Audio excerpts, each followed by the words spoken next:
서로 축복하겠습니다. 기도의 힘을 체험하는 특세가 됩시다. 좀 센 축복인데요. 죽기를 각오하고 기도합시다. 할렐루야. 오늘은 이제 10차 특세 20번째 시간입니다. 오늘은 하나님의 섭리를 믿는 기도라는 제목으로 하나님의 말씀을 전하도록 하겠습니다. 오늘 우리가 만날 사람은 욥입니다. 이번 주일에 욥에 대해 말씀을 전했기 때문에 욥이 처했던 상황들에 대해서는 어느 정도 알고 있을 거라 생각합니다. 그래도 오늘의 주인공이 욥이니만큼 그의 상황을 주일보다 좀 더 상세하게 먼저 살펴보겠습니다. 욥기를 쭉 펼치면 우리의 길을 죽이는 욥에 대한 칭찬이 시작된다 말씀드렸지요. 그런 다음에 욥기 1장과 2장을 읽어보면 제일 먼저 하루아침에 이 욥의 재산이 완전히 이 제로 상태가 되고 맙니다. 그냥 재산을 좀 잃은 정도가 아니라는 거죠. 빵입니다. 빵. 스바 사람들이 소와 나귀를 빼앗고 종들을 죽였습니다. 그뿐이 아닙니다. 하늘에서 불이 내려와서 양들과 종들이 다 죽었습니다. 그 보고를 먼저 받고 있는데 다른 종이 또 헐레벌떡 달려와서 하는 말, 갈대아 사람들이 새 무리로 달려와서 낙타를 빼앗고 또 종들을 죽였다는 겁니다. 한번 생각해 봅시다. 어떻게 이런 일이 거의 동시에 일어날 수 있는 겁니까? 이 중에 한 가지 일만 일어나도 사람들이 정신을 못 차릴 텐데 이건 한마디로 재앙의 수준입니다. 욥도 우리와 똑같은 사람이에요. 욥은 기가 막혔을 겁니다. 한순간에 가축, 종 다 잃고 거지나 다름이 없는 불쌍한 신세가 된 겁니다. 그러니 그야말로 욥은 쓰러지기 일보 직전에 있었을 겁니다. 그런데 더 끔찍한 비보가 욥의 가슴을 쳤습니다. 더욱더 충격적인 사건이 그의 머리를 뒤흔들어 놓았던 것인데요. 이번에는 맏형의 집에 모여서 생일잔치를 하던 10명의 자녀들이 세상을 떠나게 된 일이었습니다.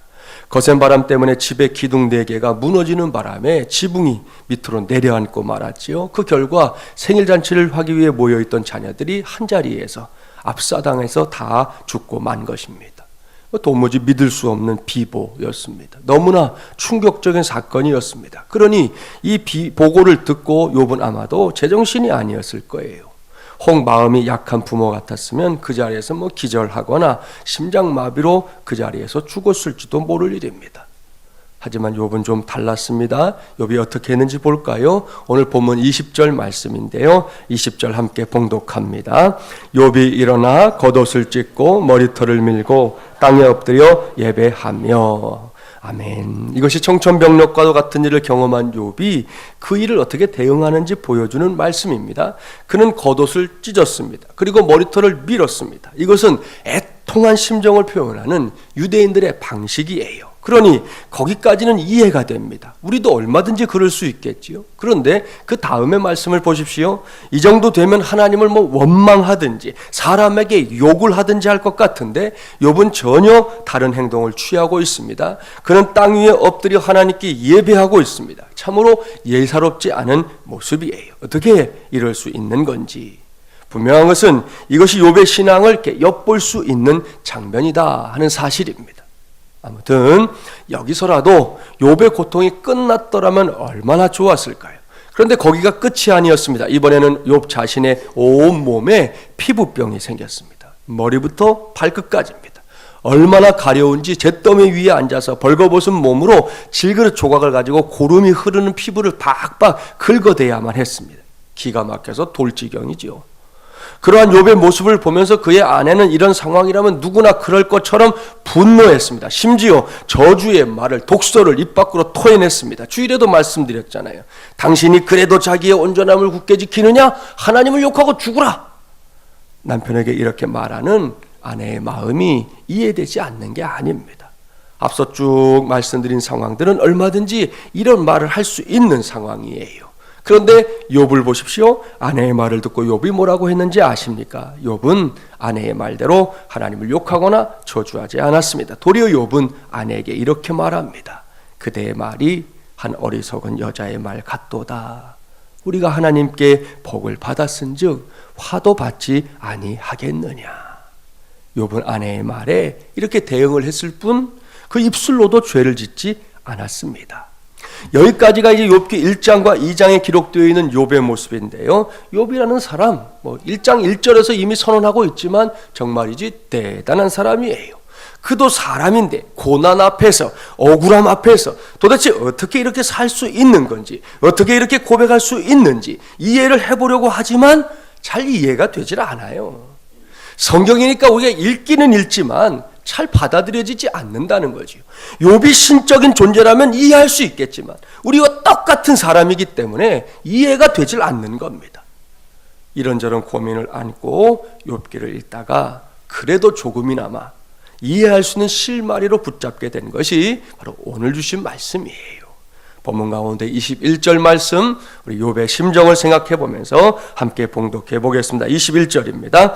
이르되 내가 모태에서 알몸으로 나와 싸운즉 또한 알몸이 그리로 돌아가올지라. 주신 이도 여호와시요 거두신 이도 여호와시오니 여호와의 이름이 찬송을 받으실지니이다 하고. 아멘. 할렐루야. 사랑하는 새벽용사 여러분, 아마도 이 말씀은 많은 사람들이 욥을 떠올릴 때 함께 떠올리는 대표적인 말씀일 겁니다. 저는 오늘 이 말씀을 가리켜 하나님의 섭리를 믿는 기도라고 붙여보았습니다. 여기서 섭리라는 단어에 주목하십시오. 국어사전에서 섭리라는 단어를 찾아보면 크게 4가지로 정의가 되어 있어요. 첫째, 아프거나 병에 걸린 몸을 잘 조리함. 이것은 오늘 제가 전하려고 하는 섭리의 의미가 아닙니다. 두 번째, 대신하여 처리하고 다스림. 우리 섭정한다 그러잖아요. 섭리라는 말이 같은 말인데 이건 역시 제가 오늘 생각하고 있는 것은 아닙니다. 세 번째, 자연계를 지배하고 있는 원리와 법칙인데요. 이것도 아니지요. 마지막 네 번째, 세상과 우주 만물을 다스리는 하나님의 뜻입니다. 할렐루야. 드디어 제가 찾는 섭리의 정의가 나왔습니다. 그렇습니다. 제가 오늘 강조하려고 하는 것, 저와 여러분이 함께 하나님의 말씀을 바라보면서 욥의 삶을 이해하기 위한 키로 잡으려고 하는 것이 뭐냐? 바로 하나님의 섭리인데요. 그것은 우리가 살고 있는 이 세상과 우리의 눈에는 다 보이지 않는 저 넓고 넓은 우주 만물을 다스리시는 하나님의 뜻, 바로 그것이 섭리다라는 겁니다. 보십시오. 섭리라는 단어의 스케일이 보입니까? 섭리라는 단어는 결코 작은 단어가 아니에요. 우리의 콧잔등 보이도 요만한 게 섭리가 아니라는 거예요. 큰 단어입니다. 그것도 아주 어마어마하게 큰 단어입니다. 그렇기 때문에 우리의 좁은 시야로, 짧은 생각으로 하나님의 섭리에 대해서 왈가왈부하는 것 자체가 결코 바람직한 일이 못 되는 겁니다. 지난 1월 두 번째 주일에 제가 전했던 말씀의 제목 기억하시나요? 극과 극은 통한다 였습니다. 그때 제가 본문으로 삼았던 말씀 가운데 하나는 누가복음 1장 12절 말씀이었습니다. 성령이 곧 예수를 광야로 몰아내신지라. 이 말씀에 따르면 예수님을 사탄의 시험이 있는 광야로 이끈 것은 사탄이 아니다. 성령 하나님이시다 말씀드렸어요. 이 말씀을 소개하면서 제가 강력하게 말씀드린 것이 있습니다. 예수님께서 40일 동안 광야에서 금식하고 심지어 사탄에게 시험을 받았던 이 사건이 하나님의 편에서는 확실하게 은혜의 역사였다고 말입니다. 바로 여기에서 우리의 시각 변화가 요구됩니다. 우리는 종종 우리의 시각으로 볼 때 긍정적인 것은 하나님의 역사로, 부정적인 것은 사탄의 역사로 쉽게 나눌 때가 있습니다. 뭔가 일이 잘 풀리면 이건 하나님의 역사라고, 그렇지 않으면 시험에 빠진 것이라고 너무나 쉽게 도식화하는 경향이 성도들 안에 있다는 거예요. 그러나 이것은 성경을 보면 사실이 아닙니다.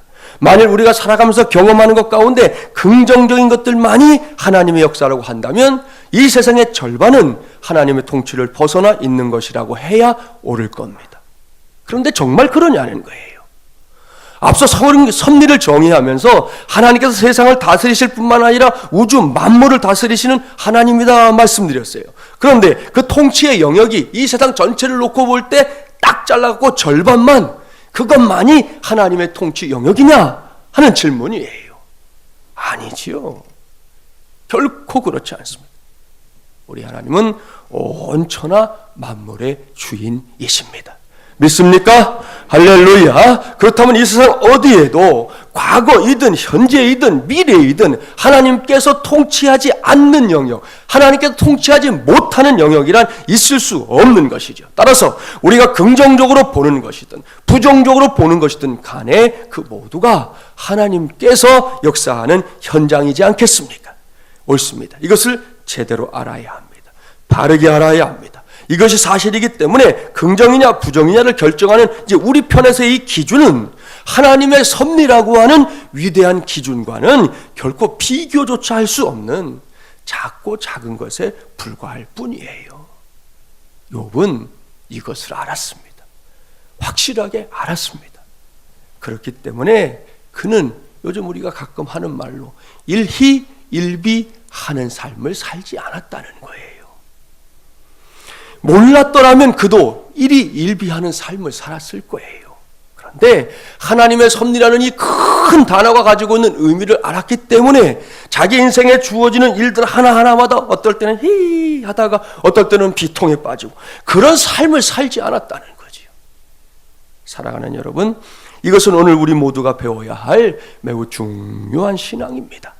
지금 우리가 사는 세상을 보십시오. 그야말로 일희일비가 넘치는 세상이에요. 어제 하루만 생각해 볼까요? 이른 새벽 오늘처럼 특세에 나올 수 있는 건강을 주신 것에 감사해서 이른 아침에 여러분 눈 딱 뜬 다음에 모르겠어요. 아이고 오늘도 또 이렇게 일찍 일어나야 되나 하고 인상 쓰고 나온 분이 있는지 모르겠지만 저는 아침 눈 딱 뜨고 오늘도 하루를 시작하는구나 하고 상큼한 기쁨으로 시작했어요. 그런 다음에 뭔가 내가 마음 먹었던 것들이 내 눈앞에서 잘 이루어지고 그야말로 잘된 성도는 계속해서 그 신바람 나는 하루를 보냈을 겁니다. 그런가 하면 기대했던 것이 무너지고 생각지도 않았던 일 때문에 물질적으로든 정신적으로든 손해가 생긴 경우라면 하루 종일 이맛살을 찌푸리거나 내천자를 쓰면서 살았을 겁니다. 이렇게 서로 상반된 상황들은 어제가 끝이 아니에요. 오늘은 물론이고 우리가 살아가는 내내 계속해서 이어질 일들입니다. 문제는 어제의 신바람이 오늘의 신바람을 보장하는 것이 아니라는 겁니다. 또한 어제의 찌푸린 이맛살이 오늘의 찌푸린 이맛살을 예약하는 것도 아니라는 겁니다. 결국 일희만 이어지는 인생이 없고 일피만 이어지는 인생도 없다는 것. 이것이 우리가 살고 있는 인생의 본질이에요. 항상 폐하 잘된 일입니다 라고만 말하는 신하가 있었대요.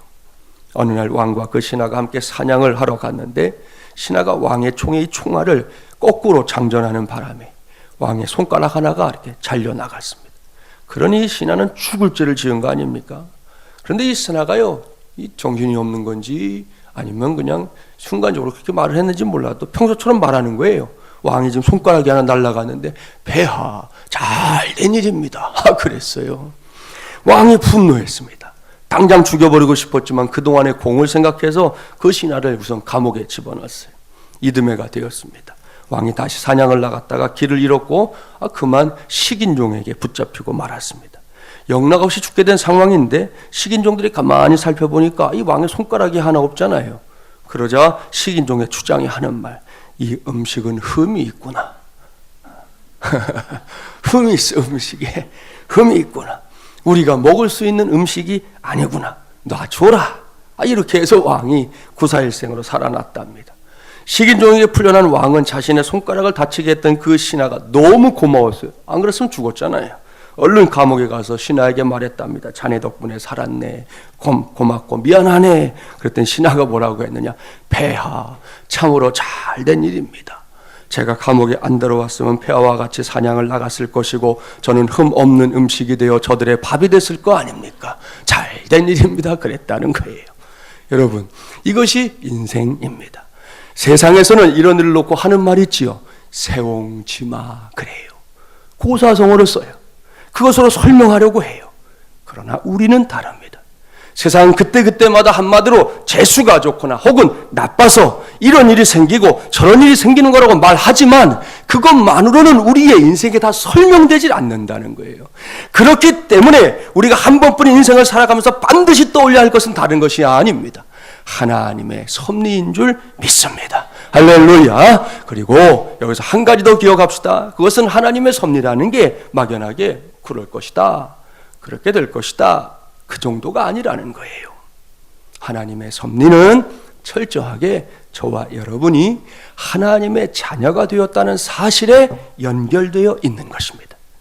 하나님의 섭리를 제대로 이해하려고 하면 저와 여러분이 하나님의 자녀라는 사실에 대한 인식과 함께 그 자녀됨이 하나님의 섭리와 연결되어 있는 것을 알아야 된다는 거예요.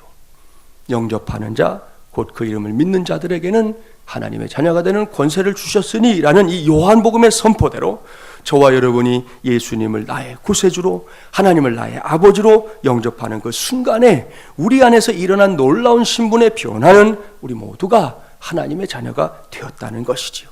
자녀됨의 권세를 갖게 되었다는 것입니다.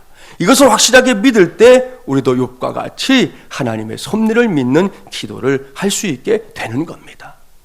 유진 피터슨 목사님의 책을 보면 한 친구로부터 이스라엘의 역사에 대해서, 이스라엘 역사는 들쭉날쭉한 이스라엘의 역사야 라는 말을 들었다 하는 대목이 나옵니다. 이 표현을 생각하면서 이스라엘 역사를 이렇게 살펴보면 공감 가는 부분들이 얼마나 많은지 몰라요. 그렇습니다. 이스라엘은 하루는 괜찮았다가 다음 날은 죽수는 그런 백성들이에요. 승전가를 부르며 홍해를 가로질러 승리의 행진을 하는 날이 있었는가 하면 애굽의 떡과 고기 못 먹어서 그 떡 먹고 싶다, 그 고기 먹고 싶다, 그 고깃감 옆에 살던 그때가 그립다, 그렇게 사막에서 불평하던 때가 늘 있었던 사람들이 그 사람들이에요.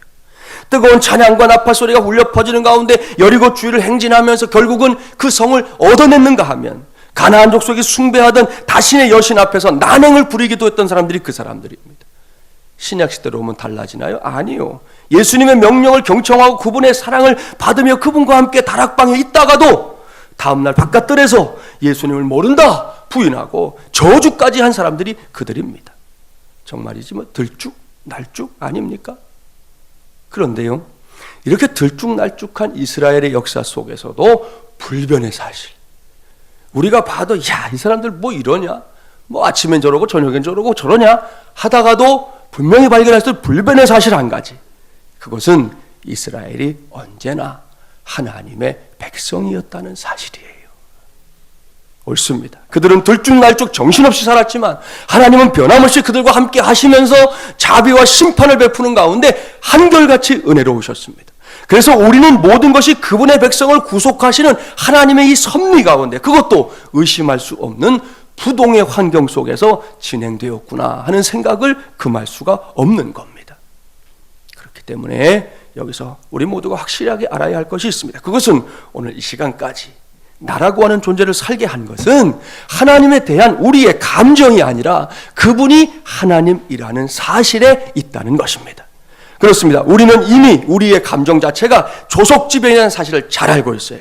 그런데 그렇게 들쭉날쭉한 의리의 감정에 의해서 하나님에 대해 왈가왈부하는 거, 얼마나 어리석은 일이에요. 내 자신 마음 하나 지키는 것도 아침 저녁으로 달라지는데, 그런 우리의 감정에 따라서 하나님이 좋은 분이니 이런 분이니 저런 분이니 그런 분이니 말하는 게 얼마나 어리석은 일이냐는 겁니다. 그렇기 때문에 요즘 같은 시대에는 더더욱 나의 감정에 따라 믿는 것을 거부하고 그냥 하나님을 하나님으로 믿기로 선택해야 하는 것입니다. 이번 주일에 말씀드린 대로 욥도 사람이기 때문에 자신이 겪고 있는 고난 앞에서 실망하고 하나님께 투덜거리기도 하고, 심지어 누구나 신바람 나게 맞이하는 자신의 생일마저도 저주한 적이 있어요. 욥도 사람인데 어쩌겠어요. 힘드니까. 왜 우리 어머니가 날 낳았지 그랬다고요. 욥이요. 차라리 어머니 뱃속에서 죽었으면 더 좋았을 텐데 그런 말 했다고요. 그런데 그렇게 그의 믿음이 일부분 깨져나가고 감정이 상했을 때에도 욥이 어떻게 했다고요? 네, 주님은 살아 계셔. 그가 저 바닥을 키고 엉금엉금 기었는지는 몰라도 그래도 그의 속에서 사라지지 않은 불변의 믿음 한 가지, 네, 주님은 살아 계셔. 그뿐이 아닙니다. 오늘 주신 말씀을 보니까 하나의 고백이 더 있잖아요. 하나님은 결코 나를 버리시거나 거부하시지 않는다. 단지 하나님의 뜻에 따라 주시기도 하고 거두기도 하시는 것이다. 나는 이것을 믿는다. 사랑하는 새벽영사 여러분, 오늘 우리 모두가 욥처럼 하나님의 섭리를 믿는 기도로 하나님 앞에 나아가기를 소원합니다. 그리할 때 우리 각자를 향하신 하나님의 뜻을 지금보다 조금 더 알게 될 거예요. 그리고 그 뜻은 저와 여러분이 하나님의 자녀 됨의 권세를 누리며 살게 하는 데에 초점이 맞춰져 있다는 사실을 확실하게 믿는 오늘 이 시간이 되기를 바랍니다.